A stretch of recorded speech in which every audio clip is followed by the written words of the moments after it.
acknowledge the traditional custodians of the land on which we gather, the Turrbal people of Yuggera land, as well as the Woiwurrung people of the Wurundjeri land. We recognise their continued connection to the land and waters of this beautiful place and acknowledge that they never ceded sovereignty. We respect all Turrbal and Woiwurrung elders and ancestors and any First Nations people here today. I can't take it anymore! Good afternoon, good evening, good day, and good morning, Blurtstars, wherever you are around the world. You are listening to the new Blurt. Good evening. You absolutely are listening to the new Blurt. Hi, I'm the Kegsta, and tonight I'm coming to you from a Wurundjeri country of the Kulin Nation of the Woiwurrung people. Sovereignty was never ceded, always has been, and always will be Aboriginal land. It is about 8 in Melbourne, and I believe it's about 7 in Brisbane. If you're up there listening in Brisbane or wherever or when you are listening. But anyway, tonight is a fantastic show. We're going to be talking a bit about Taytay's in town, and Wencee has lots of info about that. And I'll give you a full rundown of the show. But first of all, I will get Wencee to say hello. Gulung nu run dao. That is g'day in the Turrbal language. I would like to begin by acknowledging the traditional owners of the land on which we meet today, the Yuggera and Turrbal people of the Meanjin Nation, and pay my respects to elders past, present, and future. Hey, Kegsta. How are you, my friend? That was beautiful. I love that. You said you. that, and obviously a bit of research to find that out, especially in that dialect. So nice job. Nice job. Came across and I had to keep it for future reference, and I think I have used it once before, and hopefully I'll get better at pronouncing it as I say it more over time. But yes. Do respect I'll have to find out what that is down here as well, because that just sounded beautiful. But we on Blurt Around the World tonight, we've got a few things that aren't so beautiful. We've got a guy that's been caught at the border in America with snakes in his pants. So we'll have to do a little bit of research on that. Apparently, Gen Z seems to be the most divided generation ever. Okay. And I'll go into a little bit that one. Yes, I'll go into a little bit about that. And also, there is a show that's been on ABC called Nemesis. And it's all about the three last prime ministers, Abbott, or Bitter. Bitter. Do we call him Bitter? I can't remember. Yeah, the Abbottness. Yes, that's right. the Abbottness. Yes. The Abbottness, exactly right. So him, the onion eater himself, and ScoMo, and who's the other one? Oh, Malcolm. Do you like this leather jacket on me, Turnbull? I thought you were going to say, Malcolm, I fucked up the NBN, Turnbull. Pardon my French. My French has come out a bit lately, hasn't it? Yes. I like your French. You're pronouncing your French better every day, Wencee. Merci beaucoup. And of course, the hottest ticket in town, we've got Taytay, so we'll have Taytay talk, and Wencee is our man leading that, so we will talk about that. And of course, we must have some Trump watch when Trump's getting fined $450 million. So, absolutely, we'll have a little bit on that as well. So I think, look, we might as well just start the whole thing off with a bit of Taytay talk, I think, because it's just the hottest thing going on. So what do you got for us? It is, as the title show, as the title for our show goes, Oz goes cray cray for Taytay. It is so true. We have Taylor Swift mania happening at the moment. She did land in Australia about a week ago. Much anticipated tour because, as I'm sure I've spoken about in the past, but nearly a year ago, the tickets got released and we missed out, and so did tens of thousands of others. And this whole wait of getting tickets, the time has finally come. And yes, so Melbourne, first cab off the rank. And yes, they played at the MCG, the legendary stadium, best stadium in the nation, I reckon. One of the best in the world. It is. It is. Many concerts have been held there, and at this particular one, especially the Melbourne one, it was Taytay's biggest concert ever in terms of people. She had 96,000 pretty much most nights, so which broke her record as well as Frontier Touring's record, or the G's. I think it was the G's record for hosting the most people for a specific concert as well. Oh, I like that song. Let's harken back. Oh, yes, Yeah, exactly. I was trying to get a how's that out, but it was going too slow. Yeah, it was going too slow. Yes. So yeah. So Taytay played to record crowds over the weekend. So Friday, Saturday, and Sunday last weekend. Not the biggest concert played at the G, because Taytay, as you can see in the background, sorry, my background, there's a bit of a stage. The stage is pretty big actually, and so she could only fit 96,000 people, whereas Ed Sheeran, I think it was last year, for the Maths tour, whatever that was called, Equation tour, whatever it was. Did he have 100,000 plus?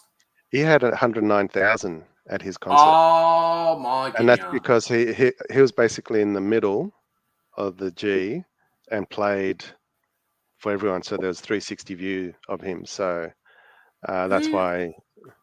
How big's Wembley? Do you know how big Wembley is? No clue. Wembley Arena, but Wembley Stadium. No clue. Because that's the only one I can think of that would rival. I think Barcelona's ground. Barcelona's. I'm pretty sure that. Yeah. Oh no, Barcelona. Real Madrid's ground. I'm pretty sure that is one of the biggest in the world. I'll have to look that now. I'll give myself home. Wembley Stadium's 90,000 capacity. And Real Madrid's? Real Madrid. Their new stadium is 85,000. Oh wow! Okay, so we still beat it. Yeah. Melbourne's still got the biggest. I don't know if there's any bigger for concerts, but definitely big. And interestingly, it's not the biggest crowd at the G. If I'm not mistaken, it was a Collingwood Carlton VFL Grand Final 1970, 121,000. If I'm not mistaken. Oh wow! You're telling the story. I only the biggest one I know is it was a one-day game between England and Australia in the 1980s. Right. That's the biggest one I know. That was definitely well over 100,000. Yeah. Well, there you go. go. I don't think it was 121,000. That's huge. They must have been physically hanging over the fence. Yeah, back in those days, they probably would have crammed them in and not have allocated seatings, and they would have had a lot of standing room, I reckon. Obviously, safety regulations and sexism, etc., wouldn't have been as thought about back then, because it would have been automatic spooning everywhere. That's just. That's just. Yes. Can you buy me a drink next time, please? Yes, exactly right. I'll just stand behind you. Yes. But anyway. Yeah. But anyway, now, okay. So what else you got on Taytay?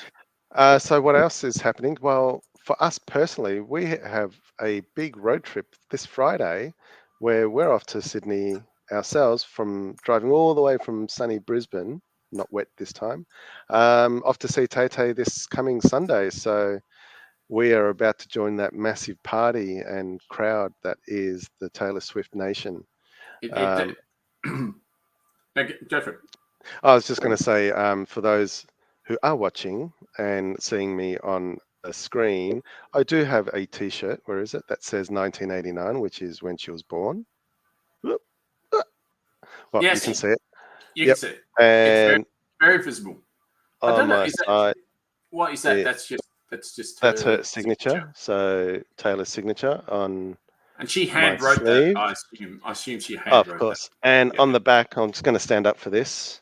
Yeah. Okay. I don't know if you can see it. Oh, it's one of your best views is your back, so it's nice that you're sharing that with us. Yeah, that's good. No, actually, at the moment, we're only seeing half a bird. That's all we're seeing. Half a bird? Okay. Half a bird, yeah. You need to go, you go. Right, okay, you've got a few of those on the back. Yeah, so A Few Okay. Birds, that's in reference to one of her albums. So I've got a and feeling she's got birds on her guitar, doesn't she? Pretty sure she wouldn't does. surprise me. Yeah, I think Wouldn't she surprise does. me. And this I is think the she Eras does. tour, so she's doing songs from most of her albums, except for her debut, How Taylor many Swift she album. got? 10. Wow, not really 10 that many, albums to be honest. in 18 years. That's quite Yeah, a lot. yeah, I don't know. One I every don't know. 2 years. Yeah, I don't know. I think a few more bands have cranked out a few more albums than that. I wouldn't have Yeah. thought they'd sold as many albums, but No. they've cranked out a This few. tour alone has grossed over $1 billion. What? Oh, yeah, this tour. Yeah. Yeah. Do you know? I would have no clue. I mean, if someone sung her latest song, I wouldn't have a clue. I have no idea what it is. I don't know what the. Like, I will say one thing though. I've heard two covers, and I heard one cover by Sarah McLeod, who I adore. And she used to be the lead singer of a band in the indie band in the 80s, 90s, but I can't remember which one. Super Jesus. Yes, Super Jesus. I love the Super Jesus. They were awesome. Anyway, she was amazing. She did Wildest Dreams, and it was a beautiful cover. And then, just to have the antithesis of that, what not to do, one of my favourite artists, Mossy, I love Ian Moss to death. He's an awesome guitarist. I love his voice, blah, blah, blah. He covered a Taylor Swift song. Oh, yeah. Which one? One would say destroyed it completely. And don't do that again. Okay, all right. So stay in your lane, Mossy. Stay in your lane. Do not watch it from that one. Another cover that is that I would highly recommend is G Flip's cover of "Cruel Summer," which they did on Like a Version. That's Bananarama. Bananarama. No. Taylor Swift, "Cruel Summer." Oh, is Taylor's one of her latest. I think it's latest. I should know this by now. Oh, okay. Cruel Summer. No, it must be. So I'm just looking at my playlist. I do have a playlist that I'm trying to listen to get familiar with the songs, and I know it's in here somewhere. Oh yeah, it's on the Lover album. So don't ask me which number album that is, but yeah. That's fine. Yeah, I'm not the Swiftie. I am a Swiftie ally. Yes. I will support her and you're her a compulsed, forced Swiftie ally. Yeah, correct. Absolutely. But she is a talent. I agree with you. I do agree with you, and I do definitely like some of the stuff, some of the older stuff in particular. But I did have some show and tell after you. Yeah. No. We'll definitely, absolutely have a look at some of that show and tell for sure. But I just while you're Taytaying, just for a second, I thought I might just show this. Hopefully it works. You seeing that? Oh yeah. Yes. From one icon to another. Welcome to Australia. This is Vegemite's ad to jump on the Taytay band. And they've got a Taylor friendship bracelet around the Vegemite jar. So very, very nicely done, Vegemite, and very clever. I've just got just a tiny bit here just on what other companies are doing as well. So there's a Media Week reports that Billboard was a collaboration of Vegemite parent company Bega and the creative agencies Tinkerbell and Starcom. As for the happy little Vegemites, fans may hear Swift's reaction to the Billboard when her show kicks off at Melbourne Cricket Ground tonight. So that'd be interesting if she says anything about Vegemite at Sydney. I don't know if she will or if she won't, but there's another ad here for Peter Shearer. Taylor Swift needs a suit fitted fast. Everyone's just jumping on board something chronic. So it's just what else we got? Across the border in New South Wales, orange-based winery Printhy Wines has long been planning how to attract bubbly fans with its own Swift-branded products. Fans with businesses are even taking it upon themselves to make Swift fans feel welcome. So there's a business here. I'll show the picture. There's a business here. You can see that. It's a concierge business. So it says, have an amazing night singing away at Taylor. Much love to Maddie at Concierge. So yeah, just everyone as much as they can is just jumping on board the Taytay wagon. It's just all aboard Taytay. Excellent, excellent. Yeah, there you go. There you go.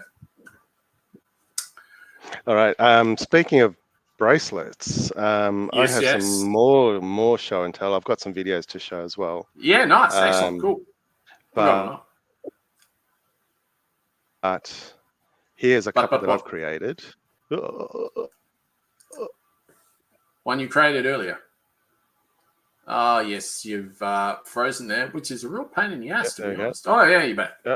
Should hopefully nice. Unfrozen. So I've got one that says peace.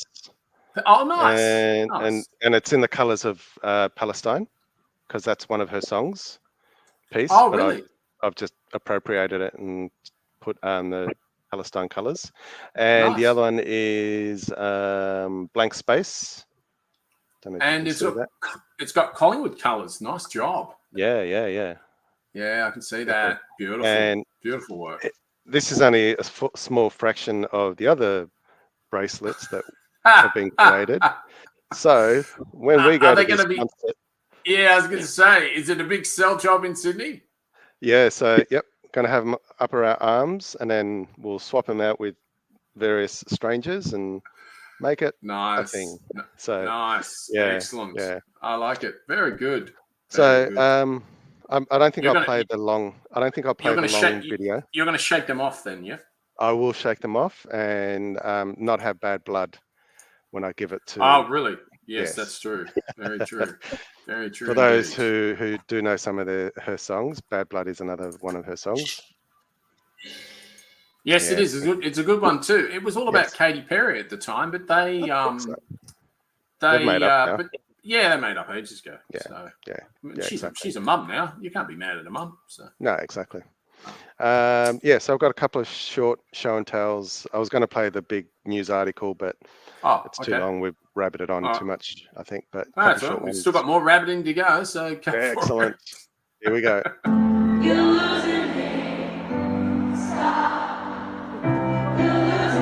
One of the songs that we played at the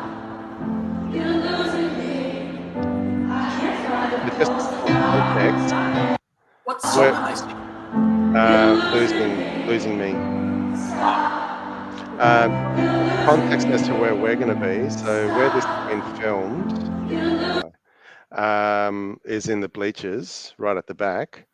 But see the little on the stage at the bottom on the ground. See the diamond, sort of like a diamond. So you got like the runway. Do you mean the one she walks on? The one that she walks on. Nice job. We're probably about 10 or 15 meters from that edge. No, you're kidding. Not kidding. You're that close in. We are going to be that close. So how did you get tickets that close? That's ridiculous. Just absolute lucky. Last November, whenever it was, we got it. Oh my God, that's nuts. You'll actually be able to see what she looks like. Sorry, just got to put this comment from Elijah, who's watching, who will be traveling with us, who's my oldest. Stop! You're losing me. Playing that without me was criminal. Yes. So we're going to be very, very close to the stage. Yeah. No, lucky you. That's cool. One more.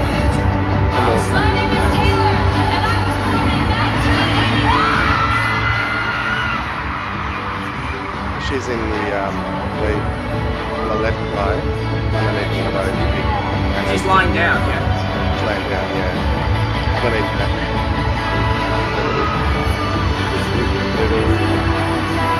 That's so loud, Wencee, you can't hear you. All right. There you go. So that'll be. People really lose their shit, don't they? They really lose their shit. And we've lost Wencee, but I'm sure he'll be back in a minute. He's just trying to get himself sorted there with a bit of Taytay talk. Now, something else starts with T is not quite as good as Taytay, and that is not good because that is not what we want. Okay. Hopefully we're back. Are we back? Oh, yes. I was just saying we're about to go into Trump Watch, but have you got any more Taytay or Taytay talk? Taytay No, talk that's it for me. Just time the show. is terminated? It has been terminated, yes. Okay, beautiful. Excellent. Well, with that yeah, then, thanks. no, with that, we will do this, I think. There's so much to do. There is. 780 votes to win the election. No, fellas, I need 11,000 votes. Losers only. It's Trump Watch. It is Trump Watch. China. Absolutely. That always makes me laugh. It is absolutely Trump Watch. And Trumpy boy is in a little bit of a problem. Because he has a huge penalty for deceiving lenders about the value of his properties and his own net worth. Oh, that's good. If anyone's watching this, sorry if you're a bit scared. We've got some numbers you can ring up later. But this is what Donald said a while ago. We have a lot of cash. He boasted 10 months ago under oath, claiming that number was going up very substantially every month. But whatever cash he may have, may soon be gone. Because on Friday, the judge overseeing Mr. Trump's civil fraud case issued a final ruling. And there's a couple of real kickers here, which is with interest, he's up for $450 million, a sum that threatens to wipe out a stockpile of his cash, stocks, and bonds. And the judge, Arthur F. Ingeron, basically, the judge himself was just so pissed off with him because he was an asshole through the whole, which, I mean, it's pretty hard to, a leopard can't change his spots. And he just basically acted like him through the whole court case. And so, now he's fined $450 million to go with the other $83.3 million we talked about the other week. And I also was reading something the other day, and Michael Moore was saying he's up for something more like $650 million. So I'm not sure where that other bit's coming from. So we are getting really close to $750 million. Now, I'm sorry, unless you're Elon Musk, that is going to hurt you sooner or later. And that's US dollars, I assume, not Aussie. It is. No, it's. And what happens US if it doesn't pay? This is the part I want to get to. So, the judge, Ingeron, also imposed several new restrictions on Trump and his family business. So, for 3 years, Trump can't run any New York company, including portions of his own. He can't get a loan from a New York bank. And the same restrictions apply to his sons as well for a 2-year period. And the family business will be under the thumb of a watchful outsider. So they have this independent monitor that will have to monitor their financial dealings for the next, I think, 3 years or 5 years or something. So it's court appointed. There's nothing he can do about it unless he appeals, and on this particular one, you'll probably lose. All told, the judge's decision poses unprecedented threats to Mr. Trump's finances, the family businesses, and his ego, obviously. And the Trump organization will not go out of business. A company as loud as Hype Man could, for now, become a silent partner in his hometown property. So there's a couple of things that have been happening about this. So because he's such a rich man, he'll be able to pay this off. This won't be a problem. No problem at all. Or can he? A fine of $355 million for doing a perfect job. Donald Trump can't even tell the truth about his most recent fraud judgment. Donald Trump and the other defendants were ordered to pay $463.9 million. In the wake of yet another multi-million-dollar debt, Trump pulls out all the stops to pull in some cash. These new grifts are as strong as the former president's penchant for fraud. Welcome into TYT Overruled. I am your host, Adrienne Lawrence. It's a very sad day for... Very sad day. From doing business in New York for 3 years, and platform's terms of service prohibit fundraising for the defense. So that's a really important part here. So he A fine. Con in Philadelphia. He's trying. In the meantime, Trump. He's trying to get another grift because he's always got grifts going. I mean, I don't know if you know, but all his fans, you know, they're all paying for his court cases, etc., etc. But this GoFundMe that he's opened up to pay these bills, this is a fine. So this isn't just paying for his court case. This is paying his court fine. And the legal defense of alleged financial and violent crimes, you can't do that in a GoFundMe page. It's part of their deal. It's in their contracts. It's in their T's and C's. So it'll be interesting where that goes. If you can, because I'm having a problem with getting He's oh, gonna... there we go. Oh, we're losing you. Yeah, I'll be back in a minute. Might have to pause there for a moment while the internet catches up. Should be back in a minute. I've lost the Kegsta. Okay. I'm here. Okay. You got me yet? Because I'm here.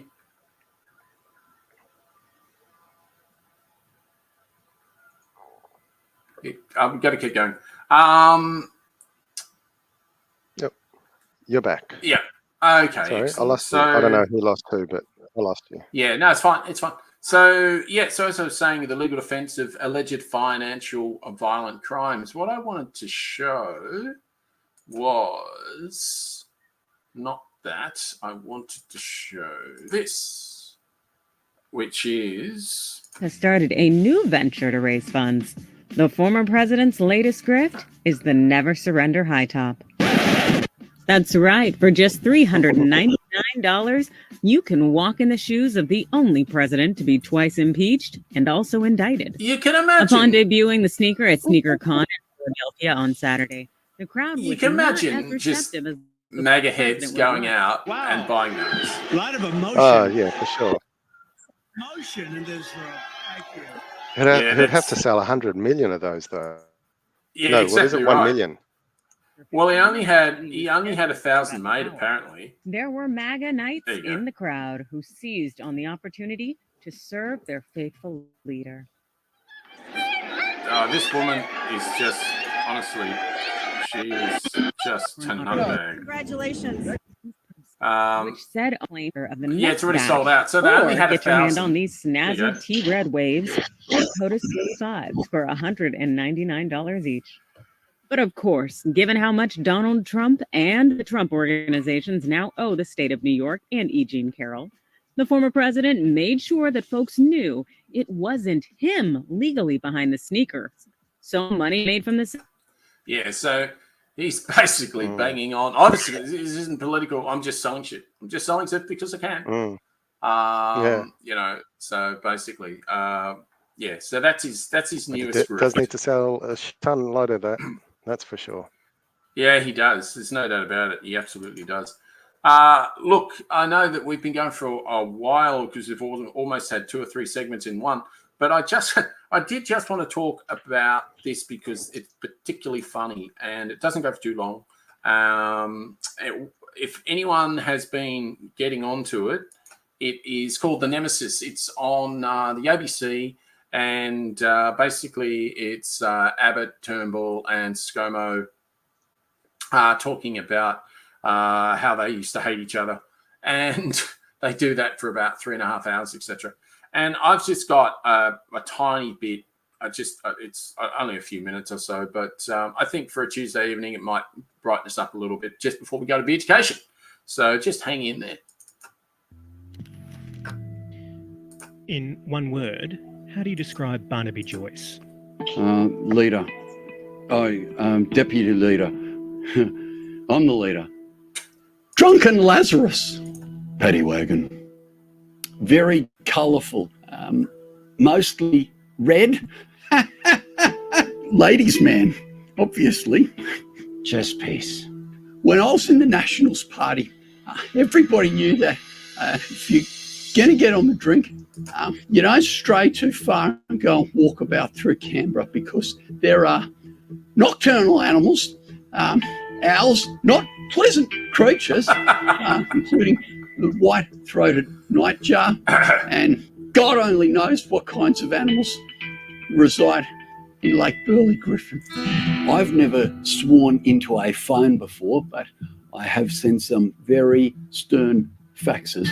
I understand that prescription medication was involved, and I've never used prescription medication myself, being so virile. But I do use Just for Men, which is just over the counter.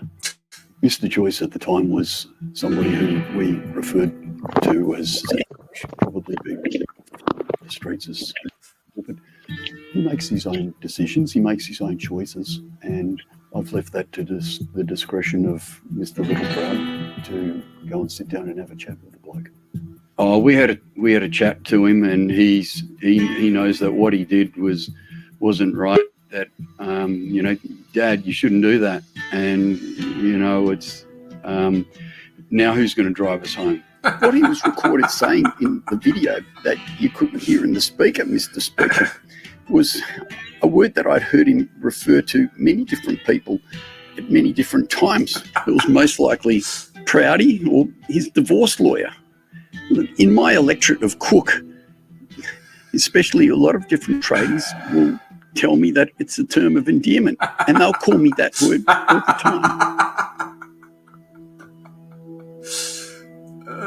Little Proud, you know what you are? You're a dead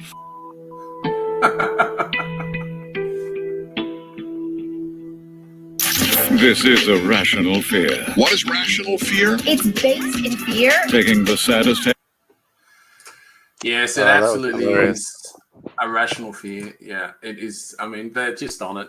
That guy, he cracks me up. His catter and his bitter, they're just, mwah. They're so good. They're just so good. And something else that's so good is Beerducation. And so we should do that. And I think we will. And just before we do, we are going to do this. Back in a minute. With Beerducation. The Australian Institute produces high-quality research that has real-world impact, whether it's revealing the $10.3 billion in fossil fuel subsidies provided by federal and state governments last year, or our long-standing research advocating for a federal anti-corruption commission with real teeth. We change minds. To donate, head on over to australiainstitute.org.au. Did you know a single blood donation could save up to 3 lives? Be the lifeblood of Australia. Join us and search Give Blood to book your donation with Australian Red Cross Lifeblood today. Give life. Give blood. Or plasma. Or platelets. As you always say.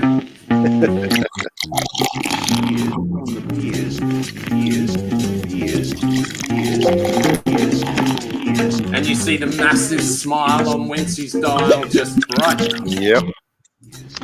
Best part of the show. It's a very good segment. Although I must say that you and I are both a little bit reticent with our choices of beer tonight. Yes, I was gonna say normally we would be excited, but I think we're going outside of the square today. Yes, you and I have definitely stepped right outside the square, jumped into the triangle, and bathing in the corner with the parallelogram. We are just nowhere near where we normally are. So, no, who dare goes first today on this journey? I will. This thing's been brewing in a stubby holder for a while, so it deserves to come out. All right. And what have you got on tonight? All of its glory. All of its glory. Oh, that's nice and pink.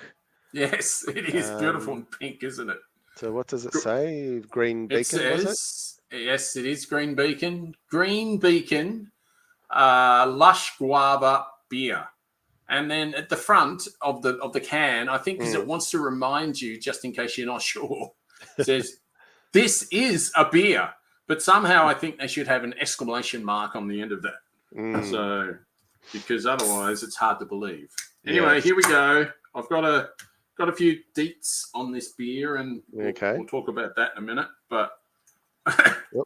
Hold it up a little bit higher so we can see. yeah, it's pink. Is it? We can't see. It's off camera. Oh my goodness, it is very pink. Well, I guess guava is that color, isn't it? That is true. That is true. It's definitely not a pale ale. No.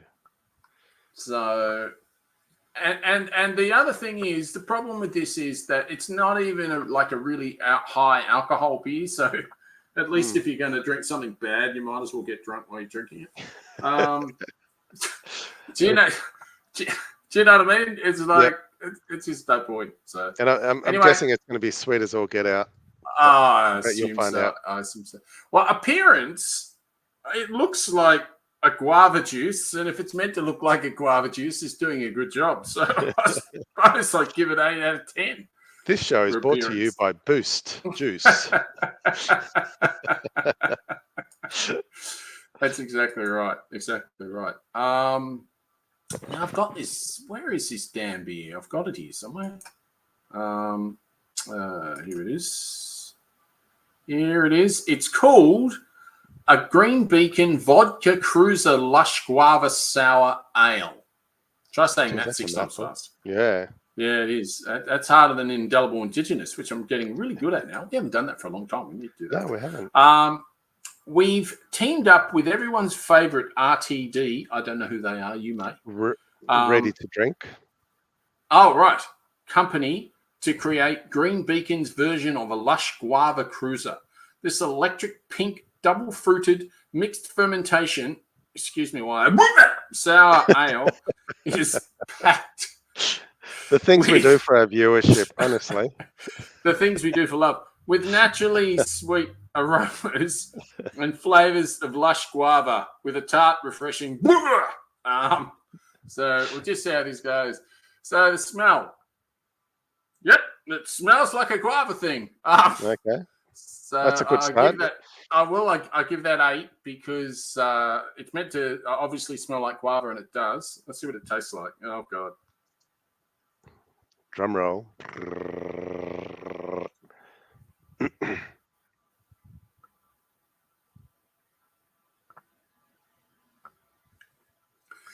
don't know if you could see my face then, but if I could pull my lips inside of my head and make a sound that you would expressed exactly what that was, I would do that. That is one of, without a shadow of a doubt, the worst beers I have ever had. Oh. This is not a beer. I'm going to write to this company. No, it's not. It's a piece of shit. It's horrible. Stop making it. We haven't started. We haven't reviewed, or you haven't given a rating for appearance yet. Oh, I did 8. Oh, did you? Sorry, I missed that one. Oh yeah, 8, All right. and 8 for smell. 8 for smell. So that's right. Yep. Taste. Yeah. I fear 8. this is going to be a bit low. 8 as well. 8. Aftertaste. Can I guess? 8.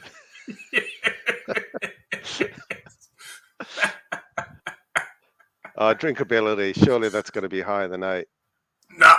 No. 8. Oh dear. Oh, it's one of the worst beers I've ever drank my whole entire existence on this earth. Okay. I think that's definitely the worst rated beer on our show ever. Ever. Even I can do the maths on that one. 8 times 5 is 40. So will he continue God. finish that terrible. throughout the show, or is it going straight to the bin? No, I will finish it. I bought it. I'll finish it. But it's terrible. Terrible. Okay. All right. Does that mean it's my turn to test our choice for this week's beer? Or this Yes, month's it beer? does. Now, for listeners to this show, if you could see Wencee's face when he said he was about to taste this, it sort of looked like someone's face when they just sucked on a tomato that had been outside for at least 6 days and was totally rotten, Oh, no. but didn't realize it was rotten and just ate it. So that's sort of what his face looks like. Based on your beer, I've got high hope for this. that it might score 10 for some of those categories. Yeah, give it a go. All right. So yours was a beer from Brisbane. Mine is from the Gold Coast down south. Oh, God. So mine is from Currumbin Valley Brewing. Don't know if you can see that. Yeah, you get a see-through on your stage. It goes yeah, I straight think because through. I've got my green screen on, but if I stand Yeah, no, it says Pavlova. Does it say Pavlova? It says Pavlova Passionfruit Sour Ale. Oh my God. So, oh my God, I am so nervous about this because What's had the alcohol? What's the alcohol? 5% on this one. Yeah. This has only just been released a month ago by Currumbin Valley. So it's a new brew. I like Currumbin Valley. They got a good little zoo up there. Yeah, little bird park and other it's animals. Awesome. Yeah, Yeah, I haven't been there Currumbin yet. Sanctuary. Yeah, it's awesome. Yeah, that's right. So this one, Pavlova Passionfruit Sour, is a heavily fruited sour beer that tantalizes the palate. We'll be the judge of that in a minute. With a luscious flavor of passion fruit, delivering a taste reminiscent of the iconic meringue-based dessert Pavlova. So it's 5% alcohol. This would be interesting. What else can I say about it?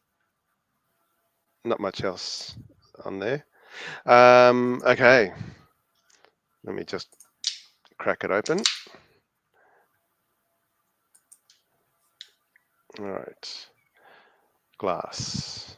Where's the... Okay.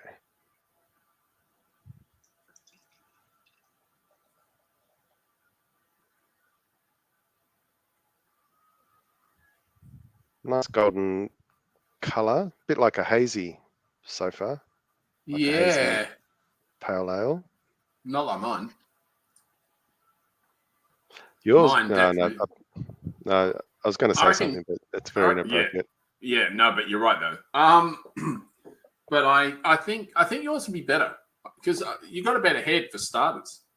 Oh, thank you. I worked hard to keep this head really in good nick.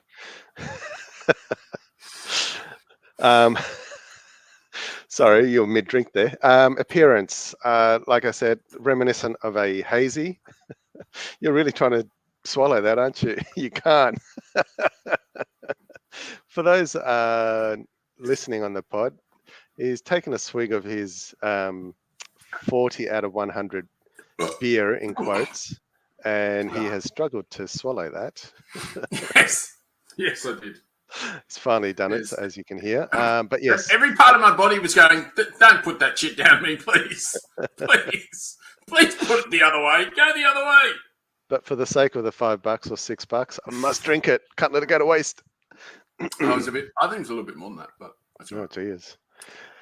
So, like I said, hazy pale, hazy looking beer. So I don't mind a decent pale or hazy, sorry. No, but we don't know if you've got that in front of you at the moment. No. So, okay, so I've given it 8 out of 10 for appearance. Smell.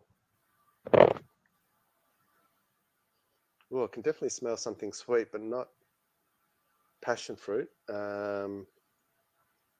Sure, sugar, right then. Fermentation. Yeah, so definitely sugary smell. So yeah, I guess I'd give it 7. I'm not smelling the passion fruit, but it smells decently sweet. I can feel my teeth.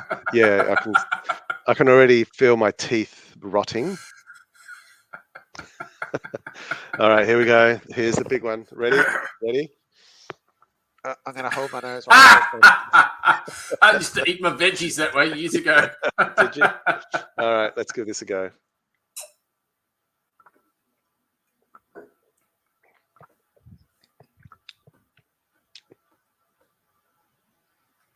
Not bad.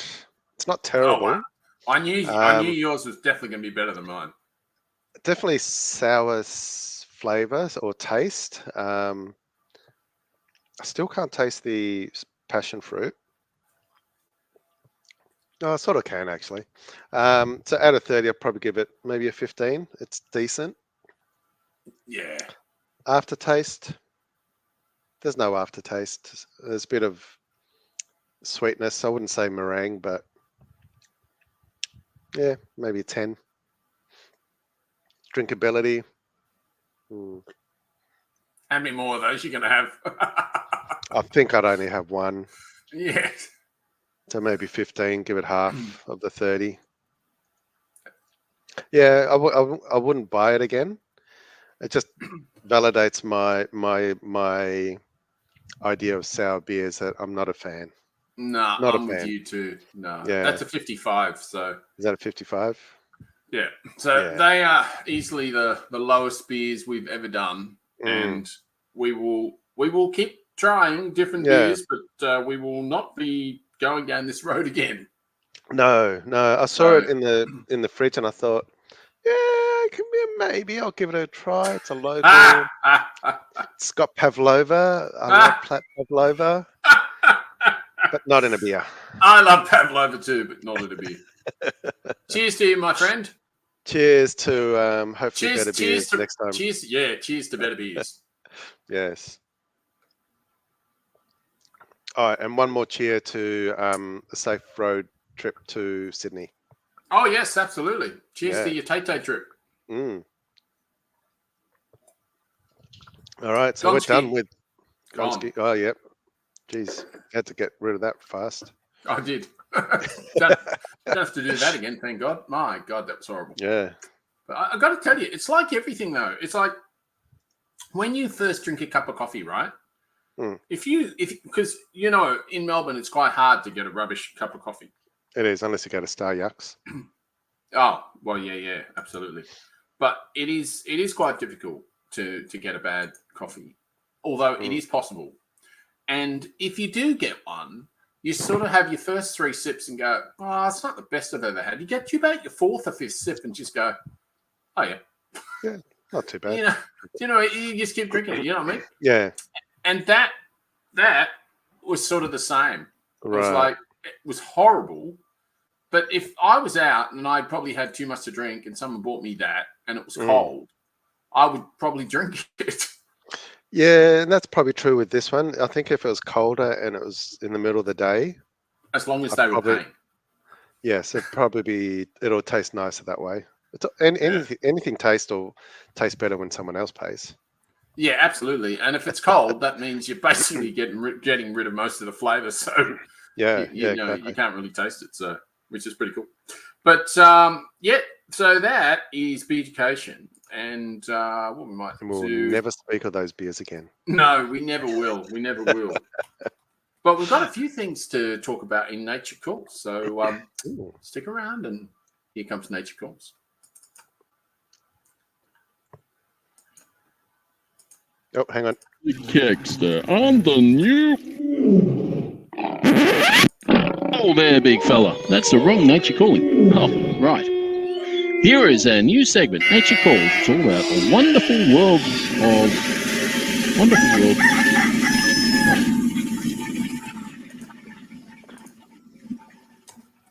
Sorry, Wencee.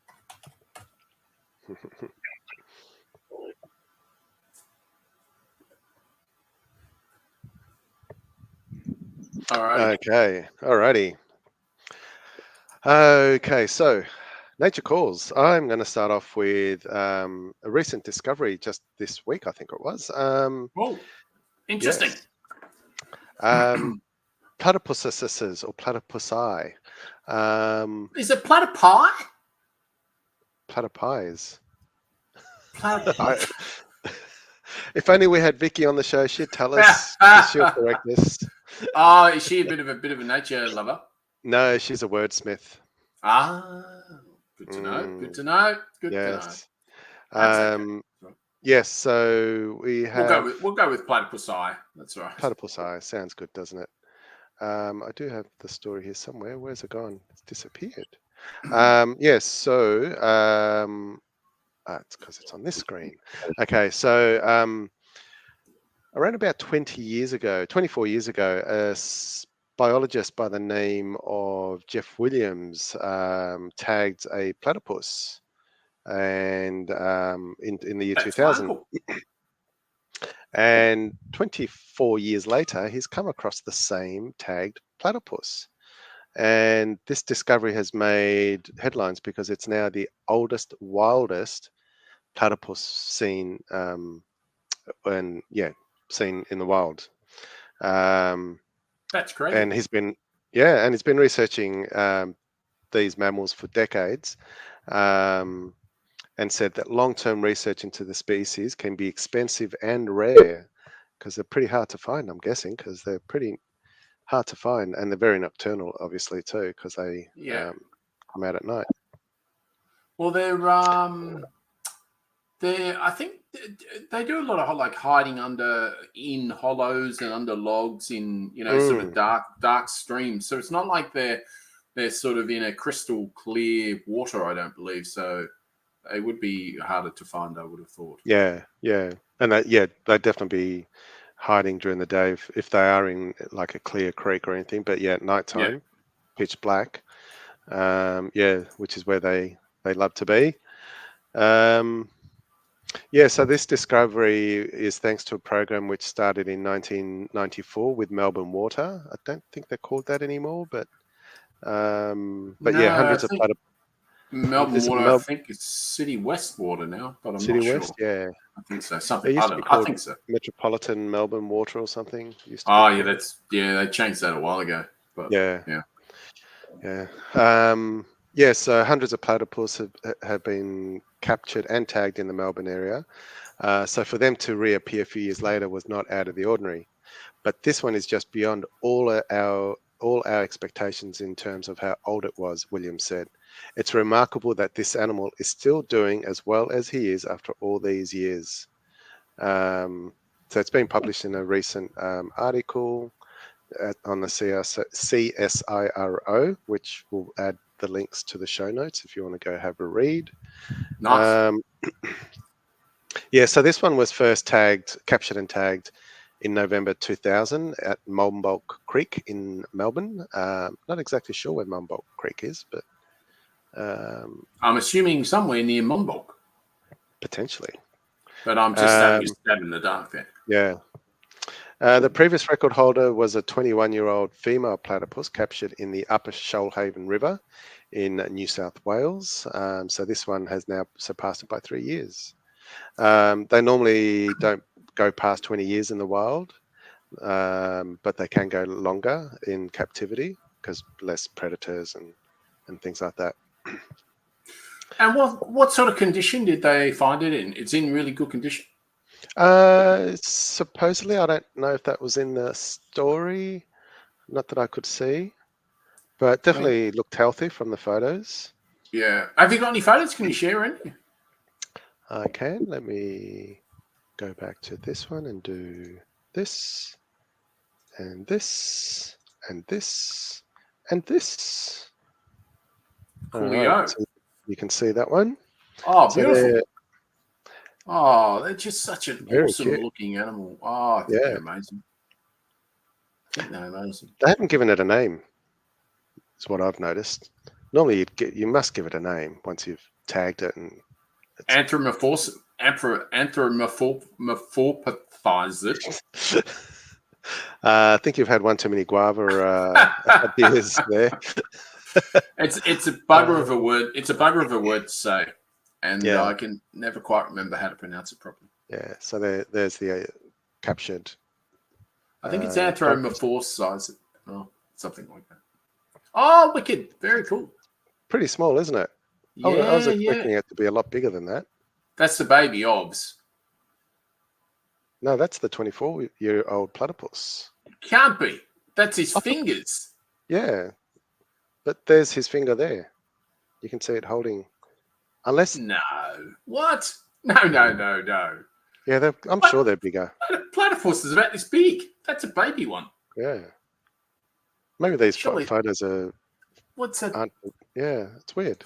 Oh, yeah, no. It makes sense. Because he tagged it 24 years ago. So these are the ones that that's the photo from then. Yeah, 24 years ago. Right, okay. Yeah, that makes sense. Okay. Yeah. Because I thought they were current because they're talking about. Why not show a recent one? Oh, but isn't that one a recent one? obviously not the one in the in the material. No, but the other one, it's not too small, is it?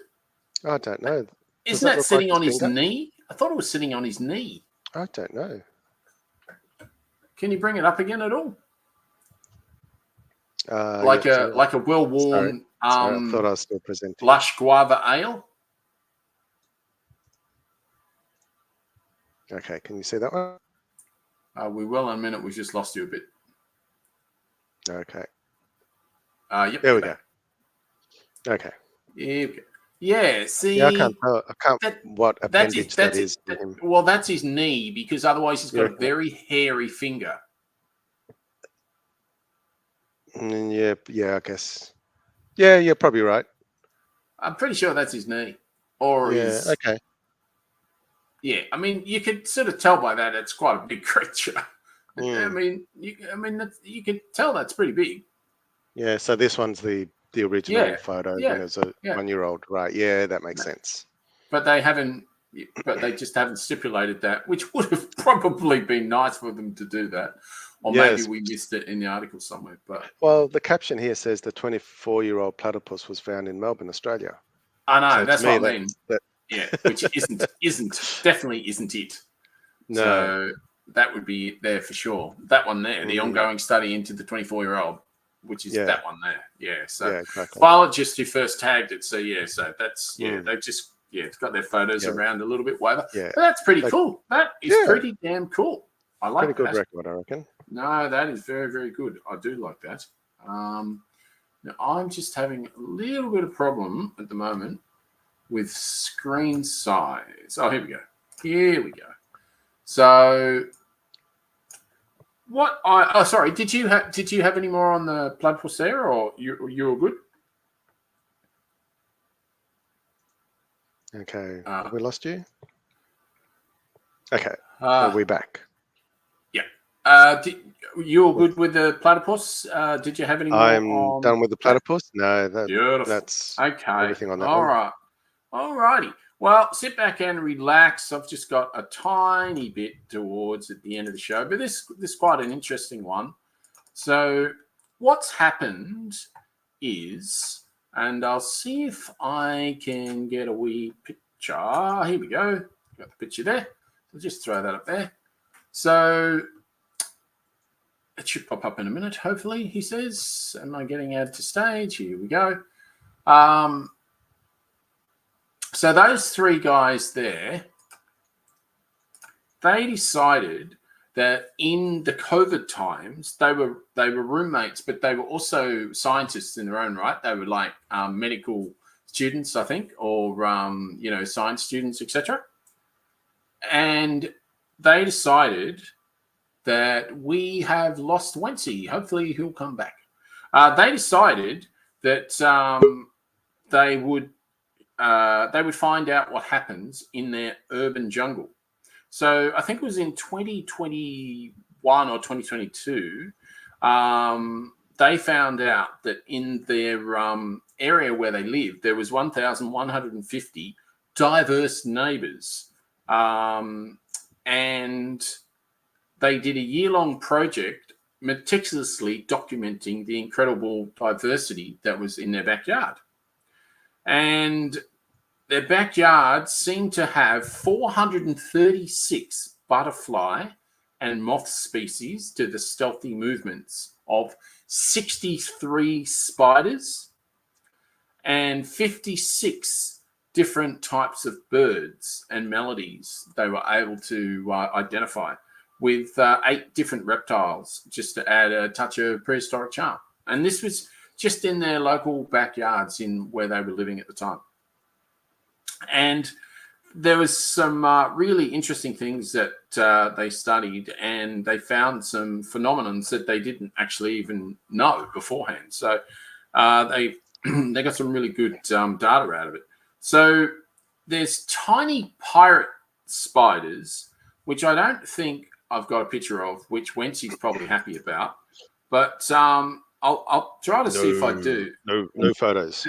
These These are blue banded. These are blue banded bees, and these are native bees, and these are magnificent. Very pretty. And they are pretty, and they're magnificent, and they're native. And we want as many of them. You want as many of them in your garden as you possibly can get. So pretty cool. And I mean, you've probably seen a lot of, because this was in Queensland, yeah. This was in the Brisbane area. So you've probably seen a lot of this sort of stuff in your backyard as well. Possums and, frogs and et cetera. And they're some of the moths, and a tiny parasitic wasp was found on the suburban block. I imagine that would have been very hard to find. If you're not following on at home, that's fine. The links are in the show notes. They will be. It's a really, really good article, and it's worth having a look at, and it's not hard to read. Anyway, tiny pirate spiders cleverly maneuvering around an orb weaver's sticky web. An orb weaver is another spider, a bit bigger. And what they used to do was snatch the leftover snacks, which is pretty clever. But it took them a year with this project to find out exactly what was happening. And it really challenged their understanding of the predator-prey dynamic. Also, the sort of in what they were doing, they found out how important poo was to the equation. And we're talking about the animal's poo itself. And the moth larvae discovered a unique food source, which was spider waste. While the details of their predator avoidance tactics remain a mystery, their ingenuity is undeniable. But one of the most inspiring revelations was that just located a stone's throw from where you live is potential for every urban yard to have a biodiversity hotspot. And all of us on this show, etc., and anyone who listens to this show, we can do this ourselves. And the way we can do that is to ditch the manicured lawns and the chemical cocktails. Instead, welcome native trees and shrubs, creating a haven for pollinators, providing shelter for countless creatures. So exactly as I showed before, the blue banded bee, you've got to have some really lovely native environment for those to come into your environment. I was just sitting outside doing some work the other day. It was pretty cool. I had the door shut. I had a red wattlebird just come straight into the garden, started on our salvia that was right in front of me. And then right next to me was that fig tree. And I was sort of looking at it really, really stringently because we've got a lot of beautiful plump figs that are just ready to go. And I can see that he can see what I can see. So I had to just be careful with that one. But it is pretty awesome if you just sit in your backyard for long enough and listen to what's going on around you. And in their case, do a bit of research to find out. So curiosity is your greatest tool. Grab your camera, start observing, connect with your local experts as well, and celebrate the small things. We've spoken on this show before about the peacock spider. The peacock spider is one of the smallest spiders in the world. Wencee shaking his head going, no, we haven't. So what that tells me is, yes, I will be talking about it on this show. No, I don't want to hear about it. Because this honestly, even you will go, oh my God, that's cute. But it can kill you. No, it can't. It's okay. No, not at all. Not at all. I thought all spiders in Australia kill people. No, they don't. And this one definitely doesn't. It's called the peacock spider, and it's tiny. It's really tiny. It can fit on your thumbnail. It's so small, and it's not poisonous to humans in any way, shape, or form. But it does have the most magnificent, entertaining dance you have ever seen. You will freak out when you see this little beauty. So I'll talk about it the peacock spider. Exactly why. It's very, very cool. I will definitely do it on Nature Calls one time. But that is a classic example. That could be in our backyard or your backyard right now. Those things do live in Brisbane, and I'm not sure if they're in Melbourne. It might not be warm enough for them, but they definitely are around. But again, you've got to have beautiful biodiversity. You've got to be thinking about your native surroundings, etc., etc. So So celebrate the small things, from a iridescent flash of butterfly's wing to intricate dance of a spider weaving its web. I don't know about you. I mean, I don't like walking into a web of the spider's web. In fact, it's one of the most horrible things ever. That's me. Exactly Waving right. my arms all over the place for those listening on the podcast. 100% Wencee going nuts because he's just walked into a spider web. Now, Yep. I understand that. I totally understand, and I respect what you're saying. But if you stand back just before you walk into that spider web and you notice the magnificence of what that animal has just accomplished is unbelievable. And those sort of things I just absolutely marvel at. Yeah. Ness and I... Go for it. Go on. Go for it. No. You go just, first. You go first. There's one spider, a fantastic one, orb weaver. It's quite a big spider. It's got quite a big abdomen, etc. And I think they are a bit poisonous. They don't kill you, but I wouldn't, be sticking your hand in there if I was you. But they're fantastic to watch from afar, obviously. But they're fantastic to watch and actually how they build. You can actually watch them and see how they build their web, and it's just absolutely incredible. And what they can do in such a short period of time. And the other thing is, not only do they do that in a short period of time, in just a short period of time, they can suck it all back up. It's unbelievable. Crazy, isn't it? It's unbelievable. So anyway, I know Luke, my youngest, is obsessed with spider webs at the moment.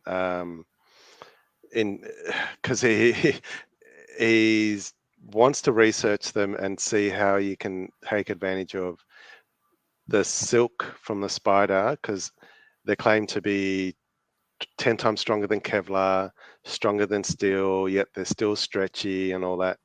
And can you imagine making bulletproof vests or things that are very protective? But yeah, some of the things he's discovered, and he's been doing this the last few weeks, but yesterday I think he told us that that they're all artists because all of their webs are unique, so they create them in their own unique way. So no spider web's the exact same. No. So totally agree that they're fascinating creatures on this planet, and they do have their purpose, but just not inside of my house.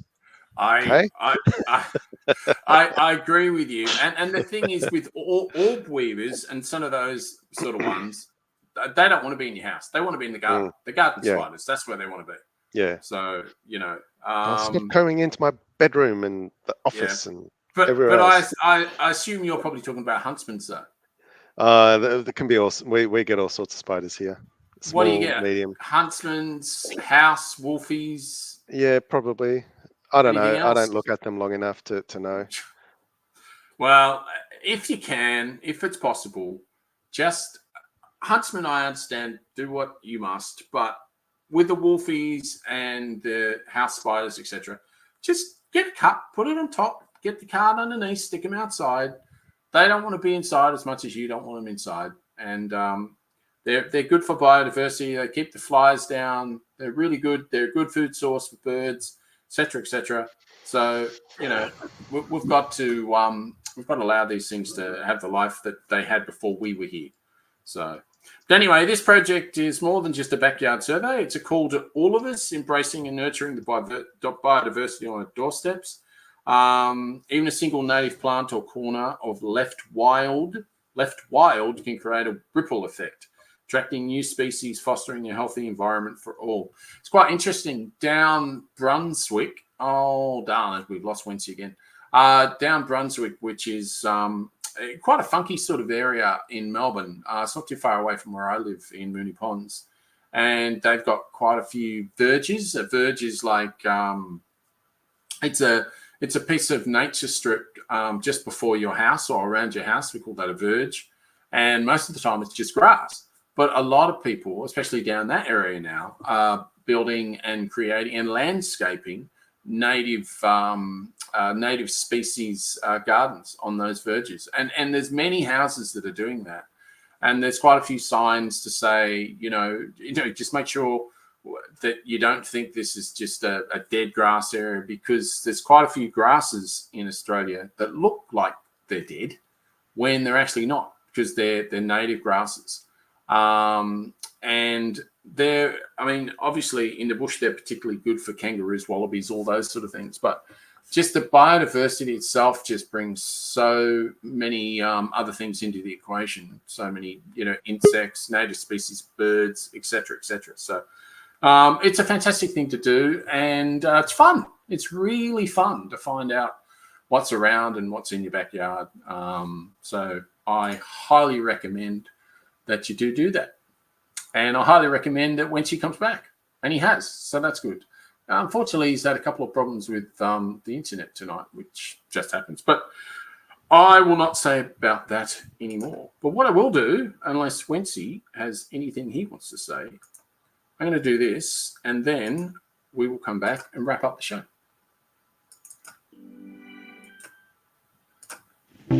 Hey, this is Hannah Melville Ray from the Australia Institute. I'm listening to the new Blurt with Wencee and the Kegsta, and you should be too. It's on Tuesday nights, live from around 8 p.m. Hi, it's Ashley Fieserman here, and you're listening to the new Blurt with Wencee and Kegsta. You absolutely are, and I hope you've enjoyed tonight's show as much as we enjoyed giving it to you. Just anyone listening and wanted any recommendations on the beers that we had, they were both terrible. Neither of us would drink them ever again, as a rule. So we'll definitely in the show notes let you know what they are, so you don't unfortunately stumble across them either. We have nothing against Green Beacon beers at all. If they want to give us any of their lovely hazies or any of their IPAs, we're more than happy to showcase those and test them. But not these sour ale-y things. They're just rubbish. So there you go. That's my 20 cents worth on the new Blurt, and hopefully Wencee will be back, because I miss him when he's not here. I hope it's stable for the next minute so I can say my goodbyes.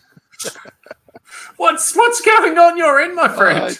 I don't know. I see nothing wrong with my network connection. I've got full bars on Wi-Fi. Memory consumption is not terrible. Maybe it's playing up. Maybe it's me all the time, and when this goes to video, we'll see you, but we won't see me. Yeah, I don't know. No one's streaming in the household. I keep getting connection dropouts or symbol or notifications that in our you are program. seeing it. You are seeing it, StreamYard. I'm seeing it. Okay. Yeah. Okay, good. Oh, that's all right. It's not me. That's okay. No, I don't think it's you. It's my. It's usually me, so I'm glad it's not for chat. So that's good. But no, it's not what's good. Just before we go, I just wanted to mention a community event that is happening not too far away from myself in Moonee Ponds. City of Moonee Valley is launching 2024 festival.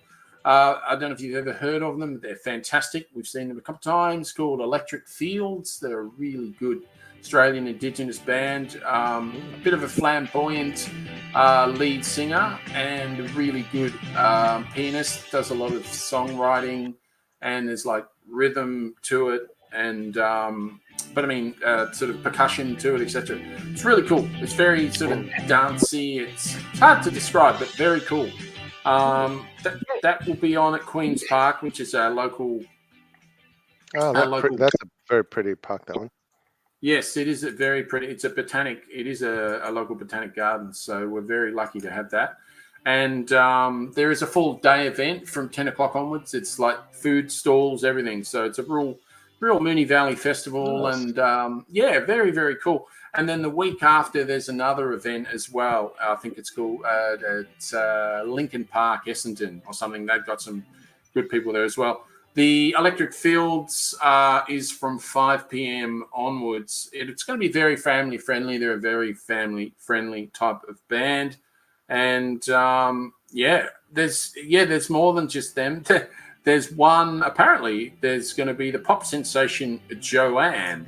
Now, I don't know who Joanne is from a bar of soap, but apparently I don't know if you remember that song years ago, Jackie. Do you remember that? Oh, yeah. Yeah. Apparently she sang that. Apparently. Right. So, yeah. So, There and you a go. couple of other little things, etc. So anyway, that looks like a bit of fun. So just if you're listening and you're local, get down there on Saturday. Should be a bit of fun. Should be good. Nice. Should be good. So how's the rest of your week looking now, Wencee? For me, just do work until Friday afternoon and then road tripping. Yeah, geared up for Taytay time. Yeah, still got a few things to pack and sort and stuff, but otherwise, yeah, ready to rock and roll.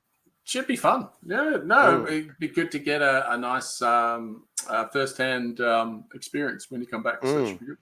Yes, definitely will bring back photos and videos for the viewers next week. Nice. Oh, very good, very good. And any little bits of audio you might be able to record as well. In fact, if it's possible, you could maybe have a chat when you're talking with your bracelets or whatever and say, you've got a potty, etc., and you just want to just interview a Swiftie and just into your phone and we can bring it up, etc. That'd be quite cool. Yeah, not a bad idea. Yeah. Well, is he going to have, I don't know how many thousand of them. How big is the Sydney stadium? What did I read the other day? 80-odd thousand, 90,000. Right, so it won't be as big as Melbourne, but there's still a lot of people. Yeah. You'll have lots to choose from audio or interview, so it shouldn't be a problem. Yeah, exactly. Very easy. All right, well, have a fantastic time. Safe travels down there. Good nights. All fantastic work as always. Wencee, absolute enjoyable, and enjoy Taytay. We will. Can't wait to talk all about it next week. All right. Night all. All right.